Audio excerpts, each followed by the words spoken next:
Are you ready to take your business to the next level? Every day there are countless books and articles that are published offering the key on how to make your business a success. It's easy to feel overwhelmed trying to keep up and run your business. That's why Deb Creer created the Business Power Hour. Keep up on the latest trends, best practices, and techniques for how to make your business a success. Let the Business Power Hour do the heavy work for you. Good morning, good morning. I am Deb Creer, and I am passionate about giving professionals the tools that they need to make themselves and their businesses as successful as possible. And we're going to have so much fun today because we're going to be talking about, oh gosh, how to focus. And those who know me know that that is a problem with me. How do we get rid of bright, shiny objects? How do we get rid of squirrel? And so I am so looking forward to this program today because it's going to be talking right to me. I always learn from my guests, but I think this one's going to be one that's really going to be something where I'm especially going to get a lot of good information. So please join me in welcoming David Wood to our program today. Welcome, David. Woo! Thank you, Deb. I'm happy to be here, and I'm so glad you said squirrel. I know. Point. That's exactly what's going on. Yep, for most us definitely. Yep. So let me tell people about you, and then we'll dive into this. So Okay. David Wood quit his career as a consulting actuary to Fortune 100 companies to create the world's largest coaching business. He now coaches rock star entrepreneurs to double their revenue faster, overcome shiny object syndrome, and be a more extraordinary entrepreneur and human. He built the world's largest coaching business, becoming #1 on Google for life coaching and coaching thousands of hours in 12 countries around the globe. As well as helping others, David is no stranger to overcoming challenges himself, having survived a full collapse of his paraglider and a fractured spine, witnessing the death of his sister at age 7, anxiety and depression, and a national Gong Show. He coaches high-performing business owners to double revenue and their time off by focusing on less. So again, David, welcome. Thank you. Happy to be here. Great. Well, now, give us a little bit of background about yourself. How did you come to find that this is your passion in life? Whoa. Well, I started life as a consulting actuary. It was almost like I was born mathematical, Right. and grew up very left-brained. I didn't know that at the time. I just was very cerebral, came top of my school, got paid to go to university, which was incredible. Not only was university free back then in Australia, but I had a scholarship. I was blessed to have that. Wow. And then while I'm in New York and I'm consulting to Ford and Sony Exxon and Procter and Gamble and big companies and thinking, I've got it made. Like I was 24. 25, 26. At the age of 27, someone said, why don't you do a personal development course? Because I was unhappy in my marriage. And I went along and took a look, and they all wore name tags and they smiled way too much. And I'm like, I don't trust this. You're a bunch of self-help junkies. You can't think for yourself. That was my view of self-help. But I thought I'll get in and get out. I'll just do one course. Well, they cracked me open. They cracked my heart open. I was weeping there in the course. People are saying they want to cure world hunger. They want to have world peace and whatever. And I stood up with tears in my eyes saying, you guys want to change the world. I don't want any of that. What's wrong with me? And the teacher said, well, where did you get that from? And we've been talking a lot about your future and your past and how your past is living in your future. And he said, where'd you get it from? And I was like, oh my God, I got it from my past. Right. How do I know? Maybe I do want to serve the world. And so it took another year because I started playing guitar and I quit my job and I'm like, I'm going to do whatever I want for 6 months. And then I met a coach. He was doing it professionally back in 1998. And I'm like, you can get paid for this? And so I went through and did the second course at Landmark, because if you did the second and then third one, they would then train you as a coach to help people going through the program. I'm like, sign me up. So I got myself started as a coach, and I accidentally changed somebody's life overnight in the course. I coached her, and it was such a profound experience for me to watch her transform. And so I was hooked. I'm like, all right, coaching's it for me. Let's go and study further and further and further and further. So the last 20 years I've been working on myself. And as I work on myself, I get to learn stuff that I can pass on to my clients. Great. I love it. And we were talking about the bright, shiny object syndrome. And I am definitely one of those people. And it's so funny. I was in a group last week on a Zoom call, right? We all now live on Zoom. And they were talking about our WOTY. And we all went, our WOTY. And they said, it's your word of the year. New Year's resolutions, they don't last. We make such fluffy things, but more and more people are picking a word that's going to be their focus for the year. And the really funny thing was the word I picked, not having any pre-knowledge about what we were going to talk about today, is focus. And because I really am what's happening here, what's happening there, oh, let me try this. Let me do that. All of those various things. So it's not just being sidetracked during my day. It's let's do this, let's do that. All of these various things. And I recognize it in myself that I do not focus well. And so, I just thought that was so interesting that was going to be what we're talking about today. And so, it's just, see, fate. Right. Yeah. The problem I find, the reason I'm so keen about focus is because I've recognized in myself where my mind wants to go off on 20 different tangents. And I noticed, when people come to me, business owners come to me, they're already doing well because I don't work with startups. Right. It's they've not already got inexpensive. A product. We'll just put it there. Yeah. But you get what you pay for.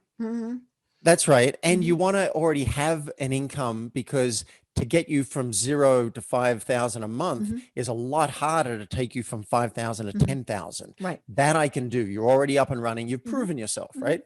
But when they come to me, what the issue is, they're pulled in so many different directions. Let's just take your target market. There are 5 different target markets that you want to help people with. And then what about the problems they have? They 5 different problems that you would like to serve. Right. And then 5 different solutions, 5 different traffic sources. You can see how scattered we can get so quickly. So that's why I'm so passionate. And I've realized too, we've got focus problems at the micro level and then focus problems at the macro level. So let's take macro first. Okay. We got a new year, 2021. What do you want to achieve this year? Now, as soon as you ask yourself that question, the mind will probably, if you give it time, it'll come up with so many different things. But if you don't focus, you're going to feel overwhelmed and you're not going to be very productive, and you're not going to maybe get any of it. So at the macro level, let's choose. Let's have our goals, 12 months, 8 weeks, and then let's start to bring it back. But then we've got issues at the micro level. Let's suppose, Deb, you sit down today, 2:00, and you say, right, this is a sprint. I'm actually going to focus. A lot of people don't do that. They just work through email the whole day. Right. But let's suppose you say, I'm going to focus. These are my sprints. You sit down. Let's suppose you write down, here's what I'm going to do in the next 25 minutes. Right. So we're getting hyper-focused already. I've got a 25-minute timer. Let's see. I look up on my Scrum board. I've got a job here, a little task, a little post-it note said ping podcast hosts. Those are the ones that are playing coy, and my guy Mitko is reaching out to, and they haven't booked me yet. My job's to reach out and say, hey, you're awesome. I'm awesome. Let's do something. So that's the task. And I've got 25 minutes to do it. Well, what happens? Ping. Oh, it's a little message. I got a message from Josh telling me he's got his first stand-up comedy happening, and can I join and support him? And a video. Right? And I'm like, oh, let me just get back to Josh. And then I need to send an email to ping a host. So I get in, then I see my inbox. oh, now we're in trouble. Mm-hmm. I'm gone. I can't actually Right. look at those emails without responding to a Mm-hmm. couple. So now I'm gone. Mm-hmm. So we have problems at the macro level Mm-hmm. and at the micro level. And I'm here to tell you, listeners, it's not that complex. Mm-hmm. A few simple things. I'm not saying they're easy, but a few simple practices you can bring into your life that will be a game changer. You literally can achieve twice as Mm-hmm. much of what matters to you Mm-hmm. in half the time. Right.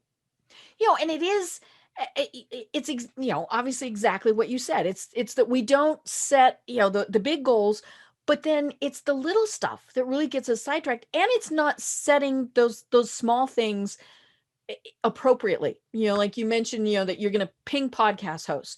Well, then you have to, and you've got 25 minutes to do it. Well, then you have to pick an appropriate number. You're not going to say you're going to ping 50 because that's not doable.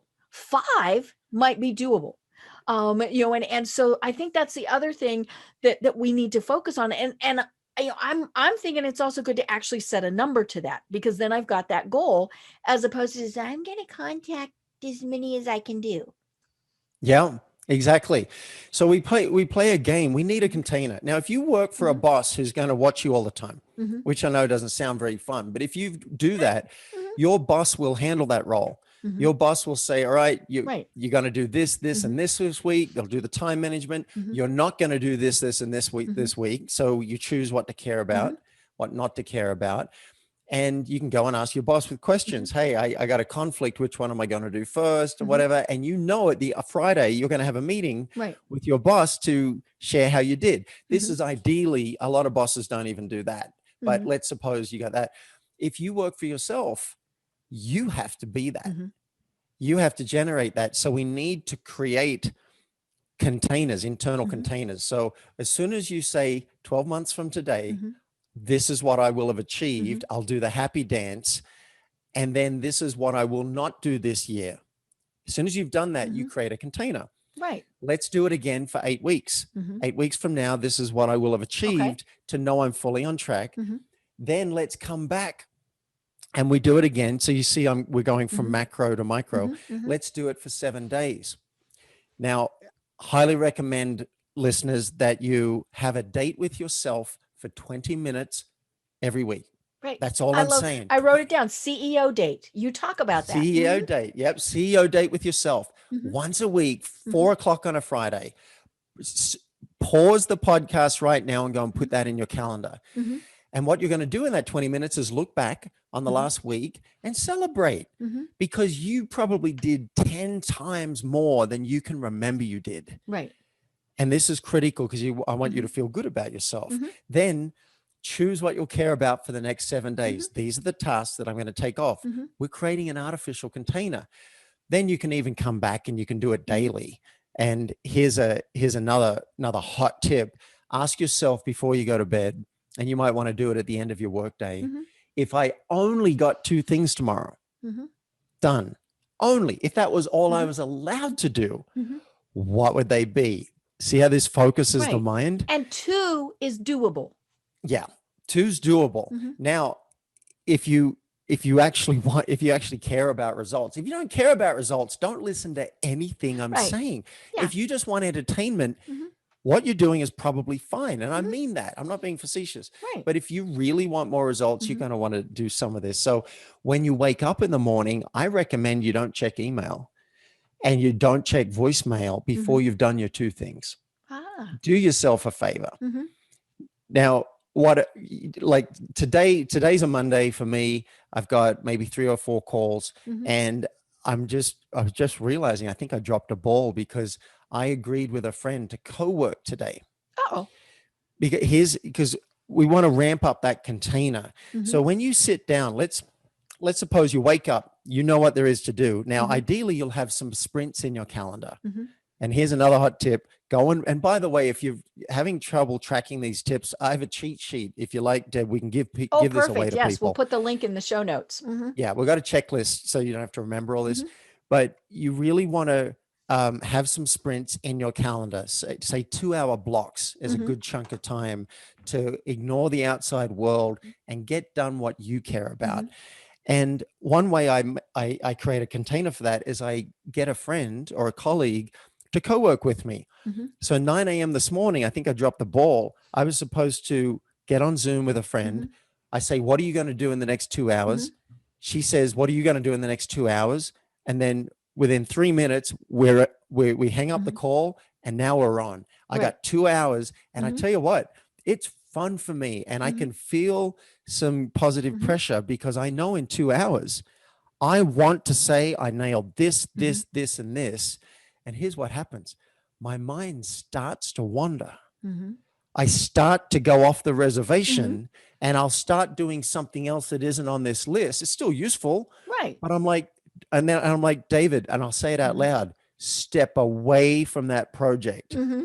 That is not on your list. Mm-hmm. Step Mm-hmm. away and I'll come back to it. Mm-hmm. And then when we get on that call, I tell you what, I love saying, I nailed this. Right. I nailed this. Mm-hmm. Okay, this took longer than I thought. I'm Mm-hmm. only halfway through it. Mm-hmm. But these are some ways we Mm-hmm. can create some positive containers and Mm-hmm. then feel great about what we do. Right. Yeah. That accountability with the other person, I think is probably one of the critical things, because when we just kind of say, or even write down, I'm going to do X and X and X. If it gets done, that's great. If it doesn't, But when you have told someone else, I'm going to do it, and they're going to hold you to it and say, hey, David, did you get those 2 things done yesterday? Tell me about them.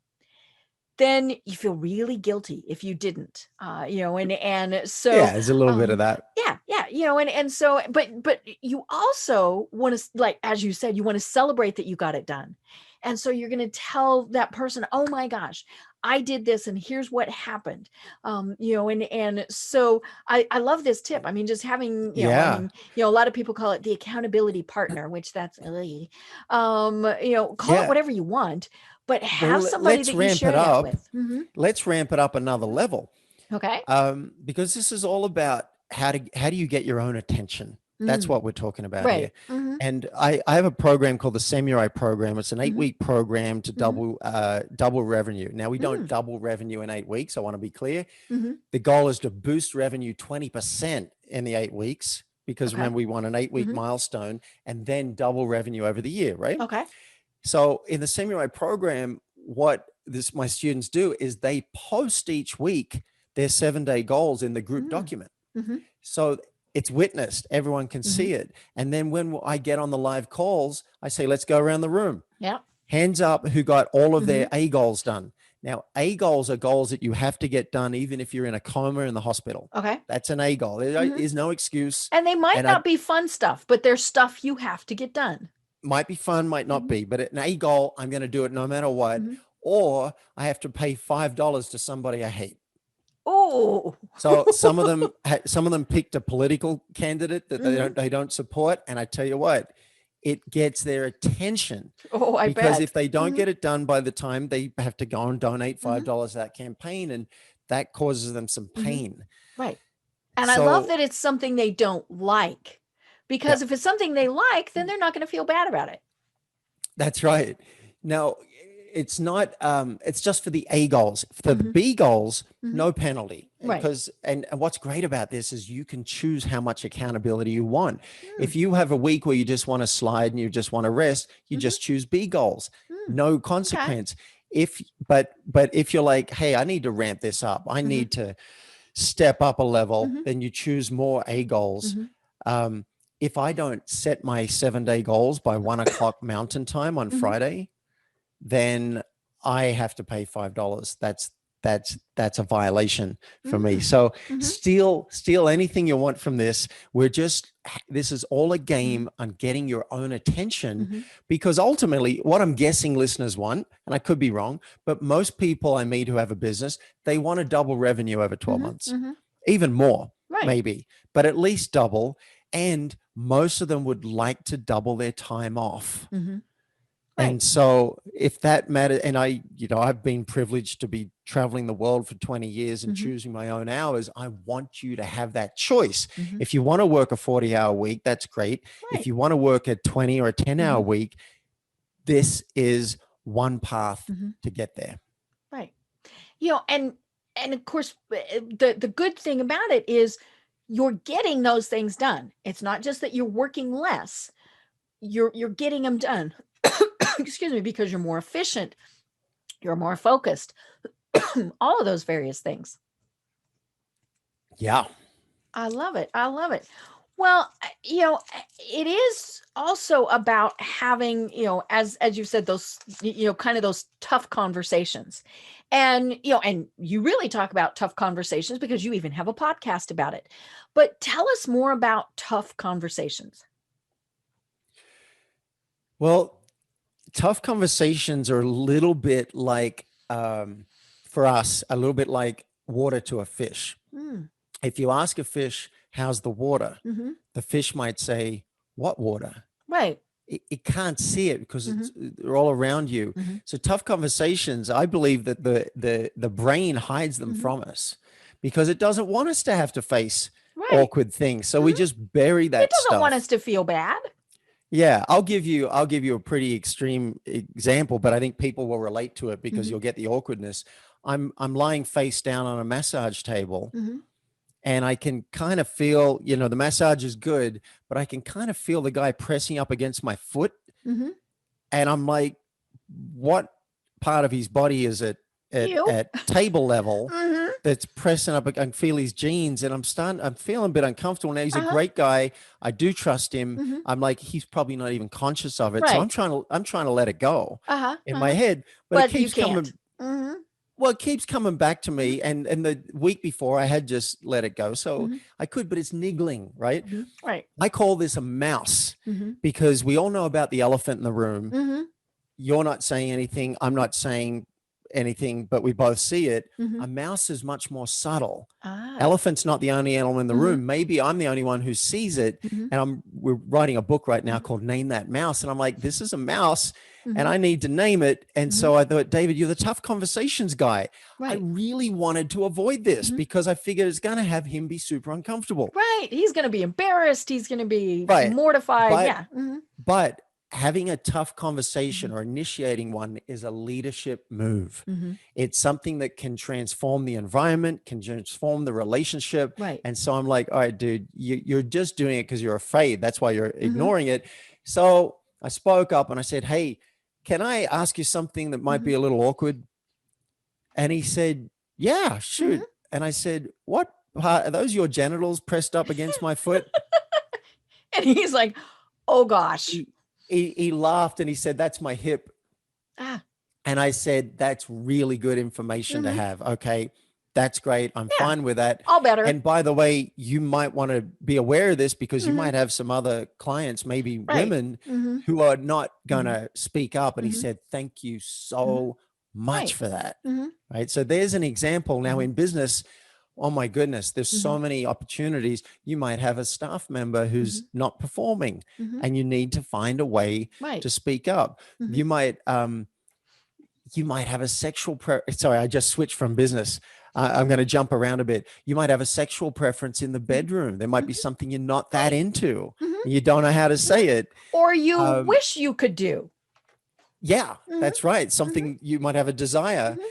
In the book, we're calling that a desire mouse. It's like, oh, here's something I want, but I'm a little shy to ask for it. Mhm. There are things, let's say I've got an assistant and I like to send voice messages, Mhm. but I don't like to receive voice messages. Ah. I'd rather receive text. So there's a tiny example of a mouse that I could name Mhm. and say, hey, I know it's not equivalent or symmetrical, but can you send me my messages in text and receive them in Right. audio? Is that okay? Mhm. So we want to find ways to speak up, because I believe at the end of the day, usually 9 out of 10 times there's profit Mhm. in initiating that conversation. Right. You will feel more at peace. Mhm. You will probably get the result that you want. Mhm. If not, hey, 1 in 10 times it might be a train wreck. Mhm. Right. And the person might get upset and you'll say, well, this is why I was avoiding that tough conversation because I didn't want them to get upset. But hey, let them get upset. Mhm. You be as kind as possible. And then maybe you do a round 2. Say, hey, I Right. didn't do that as well as I like. Can we address it because I care about our relationship? And let's talk about it again. And maybe they've Right. had some time to calm down. Keep on going. You sort it out. This is what leadership is about, even leadership in your own life. Right. And we do avoid those, I'm going to say little things, but they're not little, because they do build, and for example, I've got a client that I love what I do with them, love working with them. But one of the people there that I work with doesn't always reply to my emails. And he's somebody that I will specifically say in the email, hey, I need this from you. Crickets. And so it means sometimes I don't get something done, all these things. And when I go back to him, he's like, oh gosh, I forgot to do that. So the little mouse is, okay, he's not replying. I just need to make it clear to him, have that tough conversation. Hey, I need you to respond when I ask for it. Yes, this is a great example of context. So you have a different time frame, perhaps, to what the other person has. Right. They might be he might have thought responding in a day was okay. 2 weeks, and you're like, no, I'm dating right now. I'm single. I'm available, ladies, and I'm dating. And one woman, she sent a video, and I sent a and I didn't respond within 24 hours. Oh, bad. I didn't realize that I went to bed and I hadn't responded, and then I got into work cycle, right? So you were busy. Hours. And so she wrote back and she said, hey, where'd you go? We were connecting, and I want to check that you're okay. I'm not sure she actually meant, are you okay? I think she just meant, why are you not? Yes. Why are you ignoring me? I want you to respond quicker. And so I thought, I'm going to initiate a conversation here about this. And I sent her a message, said, let's talk about timeframes, because, my guess is that you might like to have a cycle of under 24 hours of response. And that's kind of what I like normally too. Would that work for you? And I'm sorry, I dropped the ball.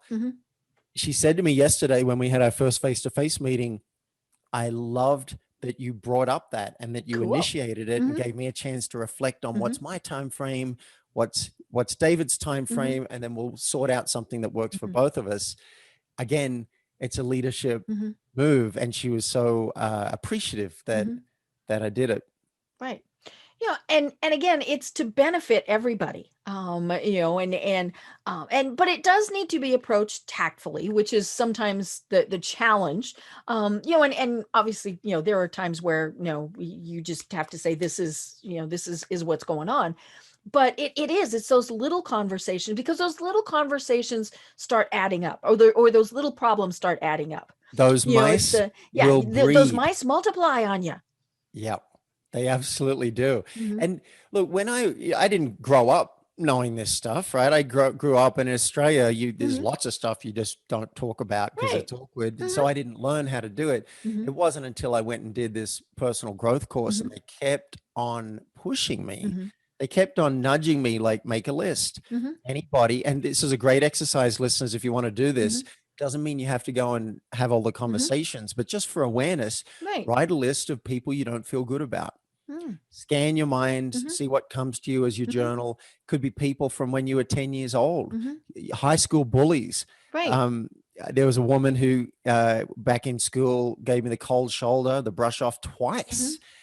And I held on to it. And we hold on to this stuff. So make a list of the names, and then just write next to it what the issue is that didn't feel good. You don't have to go and have all those conversations, but you might want to circle a couple of the easier ones and reach out and just say, hey, I want to practice some more difficult conversations, and this one's edgy for me. Can I practice with you? Who's going to say no to that? Right. And now they know you're practicing, and you might get it wrong, and then you just practice. And I have on the website, this is something else we can give away. I have a CARE model. It's CARE. It's a 4-step model. It's got a worksheet. So if you got a conversation, you're like, I don't know how to have this. I don't want to have this. Go and just fill in the worksheet. And once you've done that, you might have the clarity. Oh, now I know how to have this. Because one of the things that makes it so hard is we're not clear ourselves. We just know we don't feel good, but we're not really sure what it is. We're not really sure if we have a request. That's where you're going to mess it up. But you fill in the worksheet. Now you know what you're afraid of. Now you know what your positive intention is. which is a game changer. You go in with, here's my positive intention. This is why I want to have this conversation with you. That'll change everything. Right. Well, and I'm assuming that in some of these times, sometimes just writing it down and working through it, you resolve it. You might realize, oh my gosh, I have been cranky, pissy, mad at so-and-so for so long, and it really wasn't that big a deal. But when you start working through it, it's like, oh yeah, but yeah, and yeah, we've all got those from our first grade teacher who said something to dates, to business people. I mean, and all of these various things. And so I like kind of working through those, and and those you can deal with, great. If not, well, part of it is you have to decide, are you going to hold on to it, or really is it that big a deal? Yeah. That's right. Hey, some things aren't that big a deal, right? But if it keeps on coming back into your mind, then maybe you can screw up a little courage, because, and also it's generous for you to take the initiative and go to that area that they might be avoiding as well. I think is a really kind move. Right. It's kind of expected in our society that the guy might normally take that role. The guy might do that, but I think where things are shifting, and I think it's the responsibility of the most aware person in the room to initiate the conversation. Right. Well, and if you try and initiate it and get rebuffed, then you have to decide what to do. If it's say business, if I tell that person, hey, I need you to respond within 24 hours. If they say, no, I'm not going to, then I have to decide, okay, is it okay for that to go longer? And then deal with it that way. Okay. So expectations changed. Or in some cases, it might be, you know what, this is not going to be a good relationship. Oh yeah. Boy, you really got me going now. I want to talk about setting boundaries. And I realize my assistant's arrived. I'll just get her to close the door. I know you had somebody barking. I love it. This whole work from home thing, things bark, kids pop in. It's always great fun. Yeah, that's right. My dog's like, what? There's an intruder. She's been growling for the last 5 minutes, and I've been trying to nudge her under the table. So I had an example yesterday with a contractor. I hired someone to write some programming, and listeners, you might be able to relate to this. I would ask 2 or 3 questions on the chat, and he would respond to 1. And it was tedious. I'm constantly, because the questions are loading in my brain. I got 3 questions. I don't have a queuing system for them. I put them down, and he's responding to 1. Right. And I got on a Zoom call with him, and I literally, this is the truth. I literally got some fruit.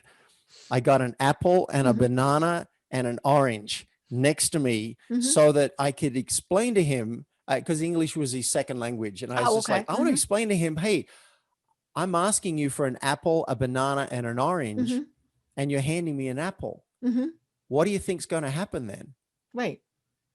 Or I get an apple and an orange. What do you think's going to happen? I'm going to ask you for a banana constantly, and it's taking a lot of time. And I said, if this keeps happening, I'm going to have to, no offense, I'm going to have to stop working with you and get someone else. This is a deal breaker for me. I need you to respond to every question. I asked 3, give me 3 answers. And he's been so much better since we had that conversation. But again, I had to see what was happening, name the mouse, and so that he could see it as well. And then he got it. A lot of people, like, if I hadn't done that, I'd just be angry, angry and making him wrong. And that's not going to go very well. Well, and plus, hopefully it helped him dealing with other people, because if he was doing it to you, he was probably doing it to other people. And so, just by telling him, hey, you know what, when it's important, when I asked you 3 questions, I need 3 answers, even if one of the answers is, I don't know.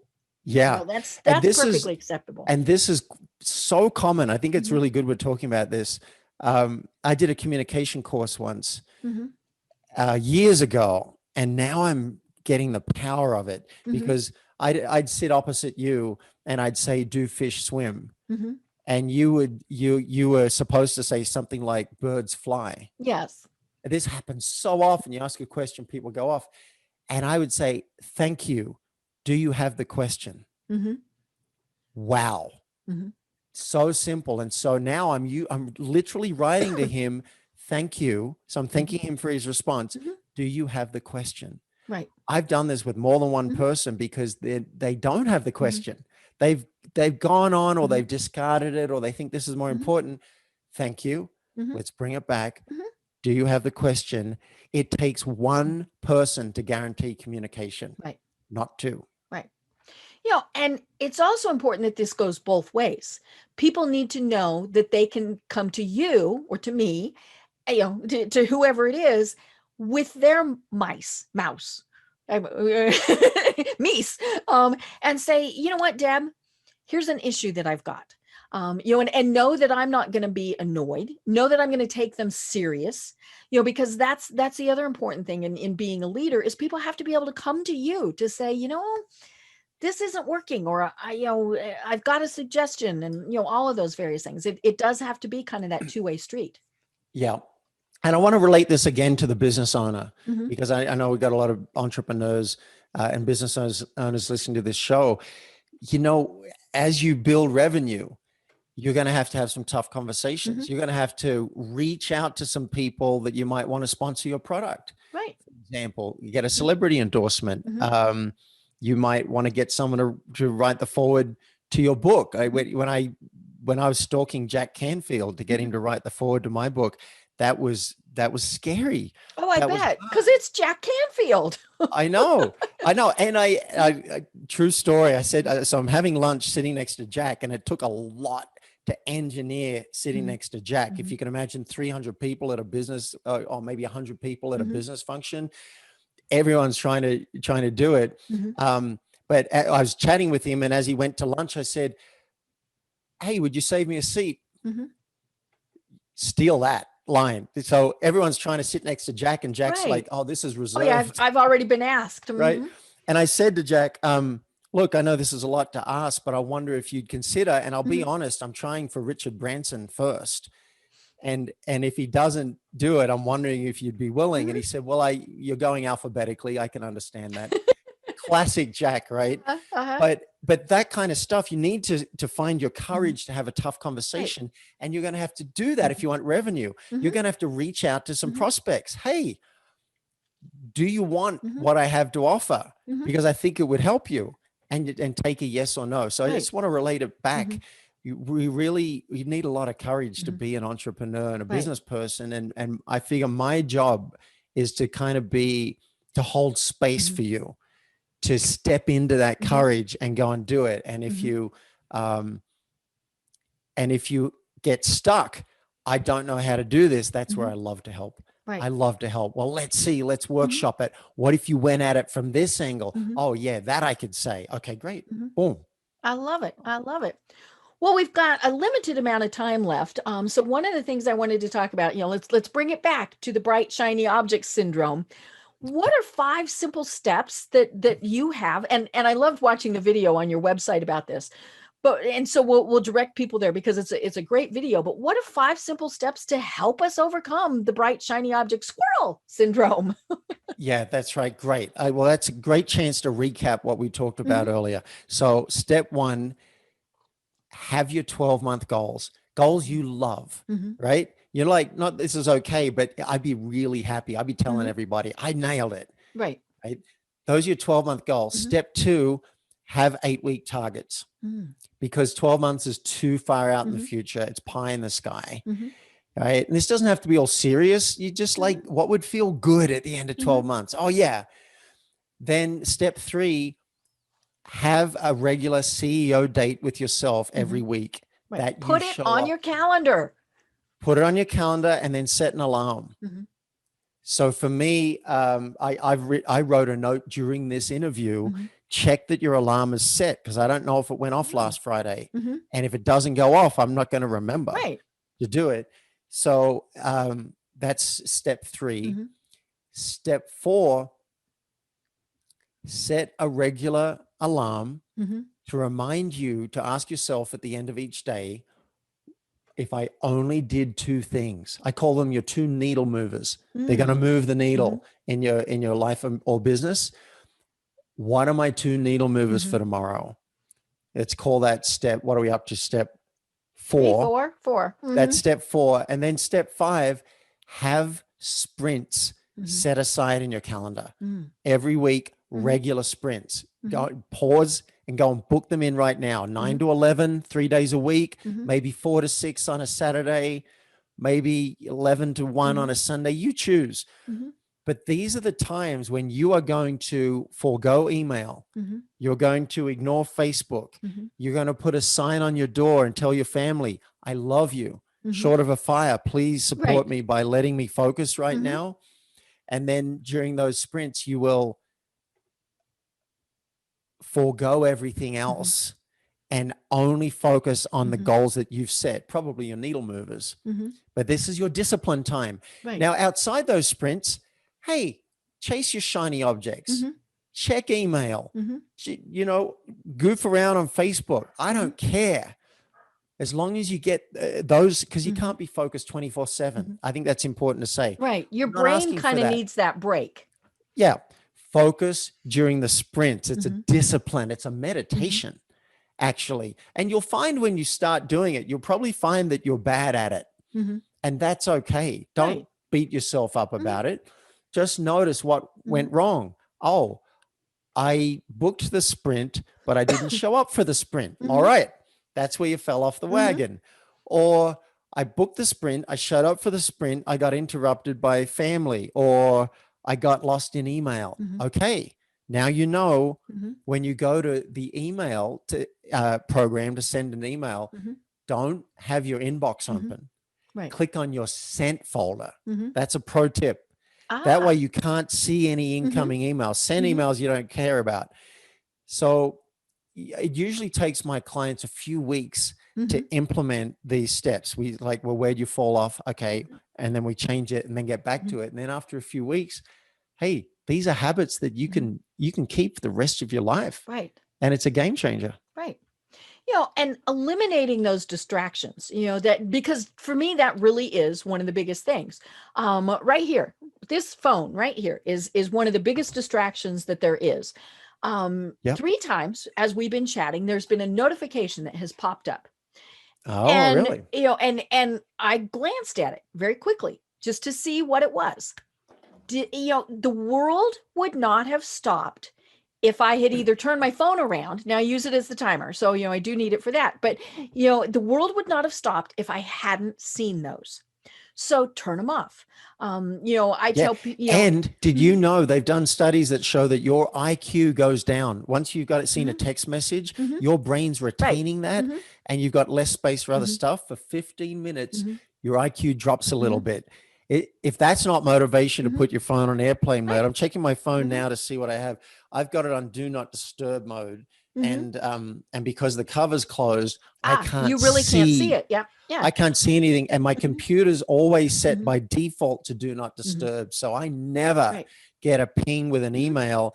And when I have WhatsApp open, it doesn't listen to the do not disturb function. It'll ping you anyway. So you can mute that tab on my computer. Right. So these little techniques, I resent having my consciousness pinged by the universe. I want to choose when I'm going to be open for those messages. That's what I want. And the default is those are all on. I mean, you know, you have to turn them off.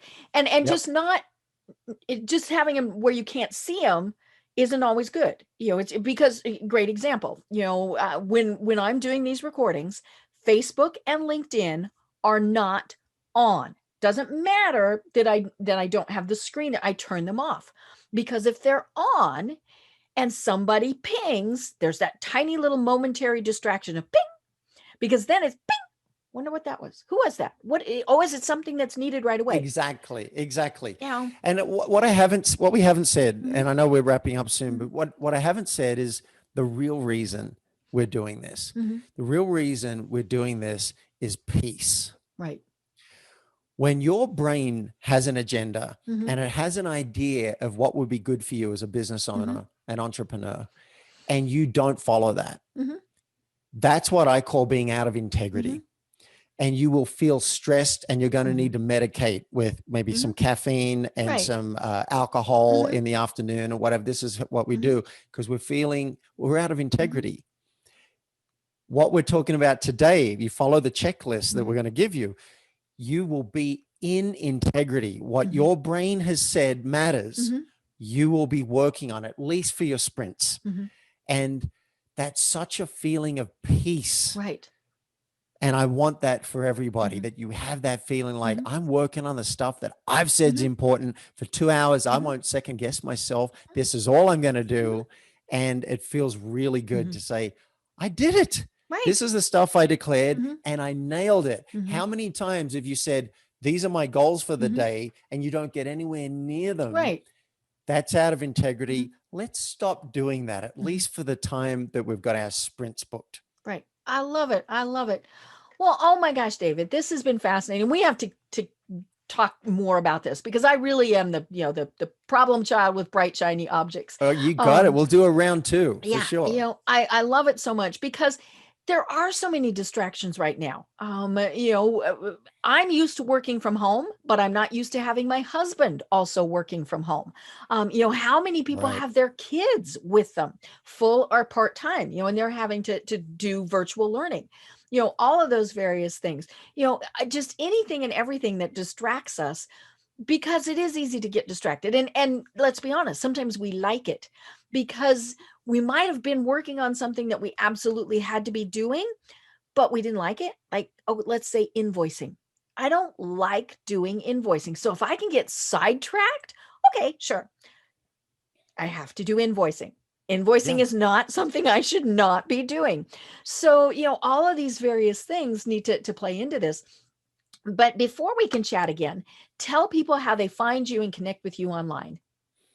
Yeah, for sure. If something resonated for you listening to this interview, and perhaps you think you might be a fit for the Samurai program in particular, where we double revenue and your time off over 12 months, go and get the gift basket of goodies that I've got prepared for you. So there's a cheat sheet with a checklist to go through what we talked about today and some things we did not get to today.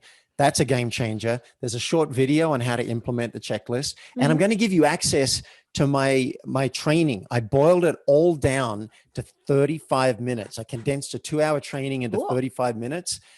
And I'll give you access to that too. And you can get all 3 of these things at myfocusgift.com. I made it super easy to remember. myfocusgift.com. Take you straight to my website. If you want to be on my mailing list, you can do that too. And join the podcast and all sorts of other stuff. But I want you to have the checklist in particular. And if you feel like you might be a fit for the Samurai program, reach out and we'll get on the phone and see. Not everybody is, and I don't take all applications, but if you're a fit, I'd be thrilled to serve you. Perfect. I love it. And everything is at focus.ceo. And we'll put the link to the gift in the show notes. Thank you. So, and David, I'm glad to meet you, Deb. Yes. You've obviously got a passion for your topics, and this I'm is glad wonderful. to know you. I love doing this. People ask me what I get out of it, and I'm like, I get to talk to really cool people, and I learn every time. That's the cool thing too. So, in the last minute or so that we've got, do you have any final thoughts for everyone? You're doing it right. There is no way to do it wrong. Everyone's going to try and tell you you're broken and wrong and whatever. If you're having a good time and you're getting the results you want, then just find yourself right. And if you want different results, you want more results, you want to get there faster, you want to have more peace, then you can practice some of the stuff that we've talked about today. See if it works for you. If it does, that tickles me. I like that. I like being able to give people something that's going to give them better results.